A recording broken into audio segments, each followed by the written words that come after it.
Welcome to my YouTube channel Bhagya academy. आप सभी का बहुत बहुत स्वागत है भाग्य एकेडमी चैनल में। आज हम क्लास 11 के अकाउंटेंसी में chapter number 1 introduction to accounting शुरू करने वाले हैं, जिसमें हम बात करेंगे किसकी, बुक कीपिंग की, जिसके फादर है फरहान लुकर्जी। हम सबसे पहले जानेंगे बुक कीपिंग के बारे में। अकाउंटिंग में एक बेस्ड वर्ड है जो बुक कीपिंग के बारे में हम जानेंगे। इसके बारे में जानने से पहले हम ये जान लेते हैं कि बुक कीपिंग एक इंग्लिश वर्ड है। ये इंग्लिश वर्ड जो हमारा बुक कीपिंग है दो वर्डों से मिलकर बना हुआ है। आइए जानते हैं दो वर्डों से जो मिलकर बना हुआ है उसका अर्थ क्या होता है और उसे कहेंगे क्या। सबसे पहले इसमें जान लेंगे कि बुक कीपिंग को हिंदी में क्या कहते हैं। पुस्तपालन।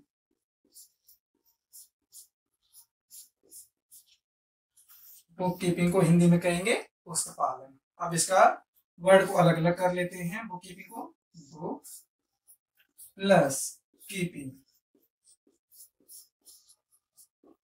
बुक प्लस कीपिंग, हम दोनों का अलग अलग करके अर्थ निकाल लेते हैं। बुक का मतलब क्या होता है, पुस्तक, और कीपिंग का मतलब रखना या पालन करना। बुक कीपिंग जो एक इंग्लिश वर्ड है, इसको हमने दो पार्टों में अलग अलग करके इसका अर्थ निकाल लिया। इसमें जो है बुक का मतलब होता है पुस्तक और कीपिंग का मतलब होता है रखना या पालन करना। यानी कि हम कम से कम शब्दों में ये कह सकते हैं किसी भी व्यवसाय में पुस्तकों को रखना ही पुस्तपालन कहलाता है। लेकिन ये परिभाषा थोड़ी सी अधूरी सी है। डिफिनेशन को पूरा जानने के लिए हम इसको थोड़ा सा और ब्रॉड तरीके से हम पढ़ेंगे। आइए पहले देखते हैं थोड़ा सा आगे। अभी तक हमने अंग्रेजी वर्ड, जो हमारा अंग्रेजी वर्ड बुक कीपिंग है, इसको हमने अलग अलग करके उसके सिर्फ अर्थ को जाना है। लेकिन बुक कीपिंग को और भी अच्छे तरीके से जानने के लिए हम उसकी एक डिफिनेशन के द्वारा जानते हैं कि बुक कीपिंग में है क्या। आइए जानते हैं बुक कीपिंग में है क्या। Book keeping is the art and science. Book keeping is the art and science. हमारे जो हिंदी में जाने तो पुस्तपालन एक कला और विज्ञान दोनों। पुस्तपालन एक कला और विज्ञान दोनों है। According to which all the business transaction, इसके अनुसार जो हमारे व्यवसाय के सभी लेन देन या ट्रांजेक्शन हम कहते हैं जो हो रहे हैं, रिकॉर्डेड, उसको कहीं पर एक लिखा किया जाए, यानी कि एक जगह कहीं पर लिखा जा रहा हो, और टू क्लियरली एंड रेगुलरली, यानी कि स्पष्ट तरीके से और नियमित रूप से, यानी कि स्पष्ट रूप से लिखा जाए और डेली लिखा जाए, और वो भी तिथि के वायो साल के अनुसार लिखा जाए कि साल में जो है फरवरी महीने में या मार्च महीने या दिसंबर महीने में किस तारीख को यह ट्रांजेक्शन या लेन देन हुआ है। क्या लिखा गया है, to clearly and regularly in the proper book, यानी एक निश्चित बुक में, एक प्रॉपर बुक हो जिसमें आप उस ट्रांजेक्शन को लिख रहे हैं। यानी कि कैश का मामला है तो कैश बुक में लिखा जा रहा है, सेल्स का मामला है तो सेल्स बुक में लिखा जा रहा है, परचेज बुक में लिखा जा रहा है। इतना सब करने के बाद किस तरह से एज पर रूल, एक नियम के अनुसार लिखा जा रहा है। यानी जो हमारा बुक कीपिंग है वो एक आर्ट है। आर्ट इस तरह से है कि उसमें किस तरह से लिखा जा रहा है, बुक को अच्छे से अच्छा प्रेजेंटेशन किया जाए कि किसी कोई भी देखने वाला उसको पता चल जाए।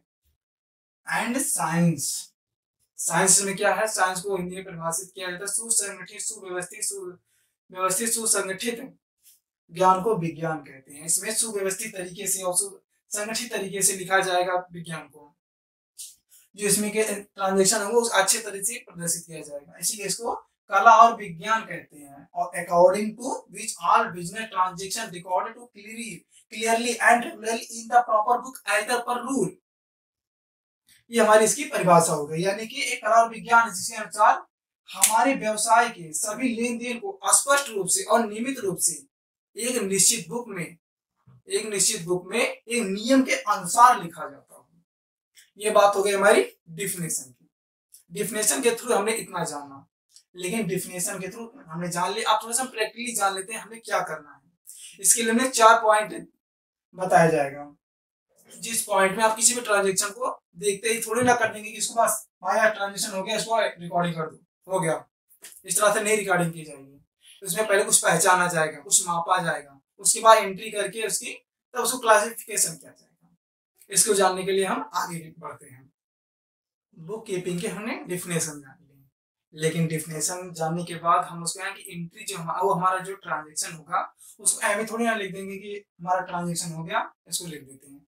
लेकिन किसी भी ट्रांजेक्शन को देखने के बाद हम सबसे पहले उसमें 4 पॉइंट देखते हैं कि ये 4 पॉइंट है कि नहीं। उसके बाद हम करेंगे इसको एंट्री करने लायक या इसको ट्रांजेक्शन में जो है इसको रिकॉर्ड करने लायक है नहीं है ट्रांजेक्शन। सबसे पहले क्या करेंगे, आइडेंटिफिकेशन करेंगे, उसकी पहचान करेंगे, मेजरमेंट करेंगे, एंट्री करेंगे, उसके बाद लेजर में क्लासिफिकेशन के कर देंगे।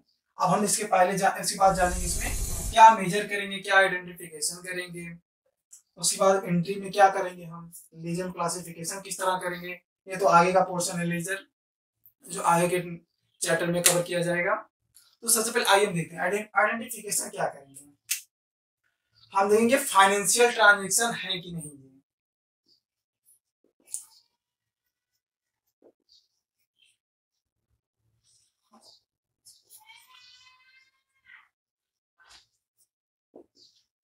किसी भी ट्रांजेक्शन को देखते हुए देखेंगे फाइनेंशियल ट्रांजेक्शन है कि नहीं। अब किसी ने किसी बुढ़े को रोड क्रॉस कर दिया, ये फाइनेंशियल ट्रांजेक्शन नहीं है। तो इसमें फाइनेंशियल ट्रांजेक्शन क्या कहा जाएगा, कैश सेल, नगद बिक्री की गई, ये हमारा फाइनेंशियल ट्रांजेक्शन है। अगर इसको मुद्रा में आप आगे हमारा क्या मेजरमेंट, फाइनेंशियल टर्म नहीं मॉनेटरी टर्म।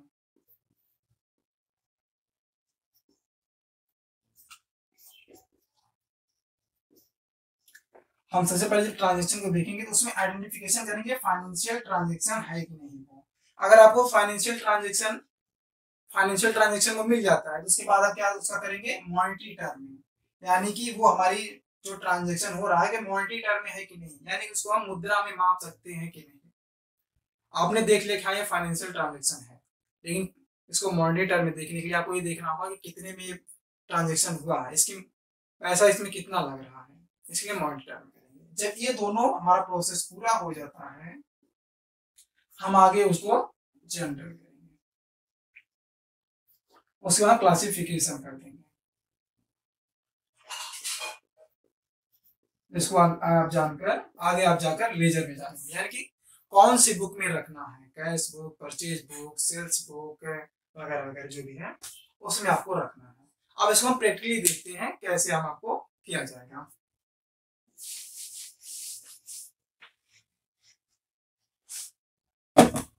क्या कैसे जाएगा, जैसे आप यहाँ आपका व्यवसाय है उसमें पर डे कोई ना कोई ट्रांजेक्शन हो रहा है, आप यहाँ मटेरियल आज गए आप मटेरियल परचेज हो गया,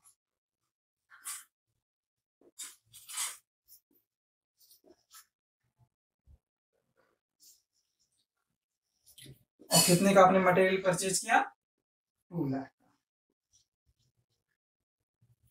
ये आपने मटेरियल परचेज कर लिया और नगद आपने बिक्री भी कर ली, कैश सेल्स। कितने का आपका कैश सेल्स है, 2000 का। और आपने अपनी जो मकान जहाँ पे आपका व्यवसाय है उसका जो मकान है उसको आपने रेंट पेड कर दिया, कितने का रेंट पेड किया आपने,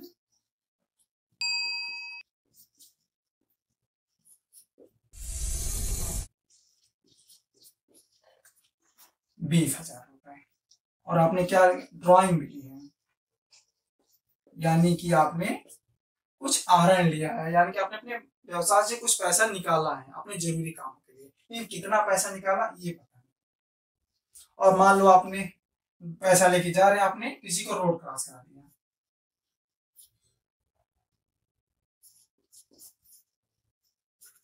रोड क्रॉस कर, ये भी ये ट्रांजेक्शन है।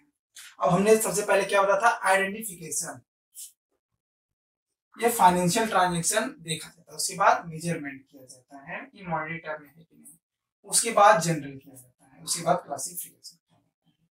अब इसमें कौन सा ऐसा ट्रांजेक्शन है जो एंट्री तक पहुंचेगा, उसके बाद क्लासिफिकेशन, ये हमारा क्या है, मटेरियल परचेज,